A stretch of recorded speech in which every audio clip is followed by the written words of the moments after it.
this country, if not the world, happen to be healthcare and education.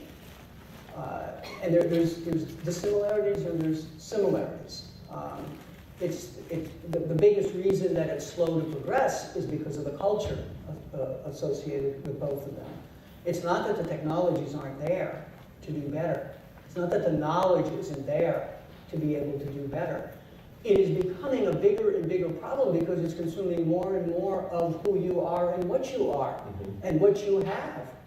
So, I mean, the only reason that higher education didn't take front and center stage in the Obama administration, in my humble estimation, is because healthcare was such a slightly worse problem. But right behind it is the problem of higher education, for instance. So it's usually these cultural things that you're kind of wrapped in. There's a mystique associated with them. There's a privilege associated with them, that make them resistant, if you will, to meaningful change, and also vulnerable at the same time to kind of caving in on themselves.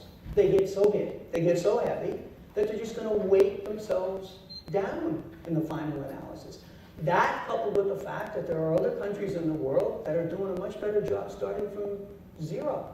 They start with a blank piece of paper and they're building it up better. They're building it up correctly. We used to say all the time. We don't have these legacies. They have nothing. They're not Right. burdened by the They're legacy not culturally systems and bound, infrastructure. by this mystique and this traditions. I mean, we used to say all the time, as we did this work in innovation at IBM, that the underprivileged or the underserved will lead. Pay attention to what goes on when you have less money. Pay attention to how people do it when they have fewer resources, how much more innovative they become. In some sense, it's our own success that causes us our own problem, Mark.